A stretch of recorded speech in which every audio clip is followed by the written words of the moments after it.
Welcome to bird media. నేను Vaishnavi. AP రాజకీయాల్లో త్వరలోనే జరగబోయే కేబినెట్ మార్పులు సాధారణ మంత్రుల మార్పిడి మాత్రమే కాదు, 2029 ఎన్నికలను టార్గెట్ పెట్టుకున్న వ్యూహాత్మక అడుగుగా చెప్పొచ్చు. అయితే ముఖ్యమంత్రి చంద్రబాబు నాయుడు తన అనుభవాన్ని మరొకసారి వినియోగిస్తున్నారు. పాలనలో వేగం పెంచడం, పార్టీని క్షేత్రస్థాయిలో బలోపేతం చేయడం, అలాగే సామాజిక సమీకరణాలను సమతుల్యం చేయడం లక్ష్యంగానే ఈ ప్రక్షాళన కూడా చేపడుతున్నట్లుగా తెలుస్తోంది. మరి ఈసారి మార్పుల్లో నారా లోకేష్ ప్రభావం స్పష్టంగా కనిపిస్తుందని కూడా చెప్తున్నాయి పార్టీ వర్గాలు. అయితే లోకేష్ ఎక్కువగా యువతకి అధిక ప్రాధాన్యం ఇస్తూ వస్తున్నారు. చురుకైన నాయకులు మాత్రమే మంత్రివర్గంలోకి తీసుకుంటే పార్టీకి ఎంతో మేలు చేకూరుస్తారని కూడా అందరూ భావిస్తున్నారు.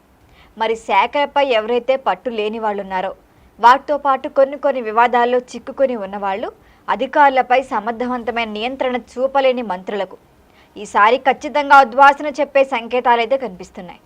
మరి పనితీరు ఆధారంగానే 1, 2, 3 రేటింగ్ వ్యవస్థను ఇప్పటికే అమలు చేస్తున్నారు. అందులో వెనుకబడిన వారికి చెక్ పడే అవకాశం ఉందని కూడా తెలుస్తోంది. మరిక కూటమి ధర్మాన్ని పాటిస్తూ పవన్ కళ్యాణ్ నేతృత్వంలోని జనసేనకి కూడా ఈసారి చాలా ప్రాధాన్యం లభించే ఛాన్స్ ఉంది. జనసేనకైతే ఇందులో అదనంగా ఒక క్యాబినెట్ బెర్త్ కూడా దక్కొచ్చని సమాచారం. పవన్ కళ్యాణ్ కూడా తన పార్టీకి ప్లస్ అయ్యేలా క్షేత్రస్థాయిలో బలమైన మద్దతున్న నాయకుల్నే ఏరికోరి ముందుకు తీసుకొద్దామని కూడా భావిస్తున్నారు. మరి ఇప్పుడు రాబోయే మున్సిపల్ ఎన్నికలు, స్థానిక సంస్థలు ఎన్నికలు, వీటన్నిటినీ కూడా మైండ్లో పెట్టుకునే ఈ మార్పు కీలకంగా జరగబోతోంది. ఇక ఉత్తరాంధ్ర, కోస్తా జిల్లాల్లో ఉన్న రాజకీయ అసమతుల్యతను సరిచేయకుండా కూడా ఈ ప్రక్షాళన ప్రధాన లక్ష్యంగా కనిపిస్తోంది. సామాజిక సమీకరణాల్లో ప్రాధాన్యం దక్కని వర్గాలకు పెద్ద పీట వేయటం ద్వారానే కూటమి తన సామాజిక వ్యూహాన్ని బలోపేతం చేసుకుంటోంది. మరి నియోజకవర్గాల పెరుగుదల కూడా దీనికి ముఖ్యమే. మరి ఈ పెరుగుదల నేపథ్యంలో కొందరు సీనియర్లను పార్టీ బాధ్యతలకు మాత్రమే పరిమితం చేద్దామని చూస్తున్నారు. వాళ్ళతో పాటు ఇప్పుడు పోస్టులు కొత్త వారికి అవకాశం ఇవ్వాలని చూస్తున్నారు. ఈ నిర్ణయం కొంత అసంతృప్తికి దారితీసినా దీర్ఘకాలిక లాభాల దృష్ట్యా ఇది అవసరమని పార్టీ భావిస్తోంది. అయితే చంద్రబాబు తన మార్క్ అడ్మినిస్ట్రేషన్తో ప్రభుత్వానికి కొత్త ఉత్సాహం నింపాలని చూస్తున్నారు. అభివృద్ధి ప్రాజెక్టులు కూడా వేగంగా జరుగుతున్నాయి. పెట్టుబడిదారులు కూడా వస్తున్నారు.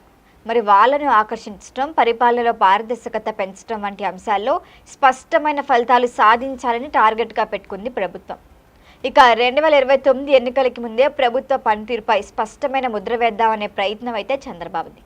మొత్తానికి ఇప్పుడు ఈ క్యాబినెట్ ప్రక్షాళన కూటమి ప్రభుత్వానికి కొత్త దిశను నిర్దేశించే అవకాశం ఉంది. యువత, కూటమి సమన్వయం, సామాజిక సమీకరణాలు, పనితీరు ఆధారిత వ్యవస్థ, మరి 4 సూత్రాలపై చంద్రబాబు, పవన్, లోకేష్ వాళ్ల వ్యూహాన్ని అమలు చేద్దామని చూస్తున్నారు. మరి మార్పుల తర్వాత ప్రభుత్వం మరింత దూకుడుగా ముందుకెళ్లే సూచనలు అయితే ఉన్నాయి.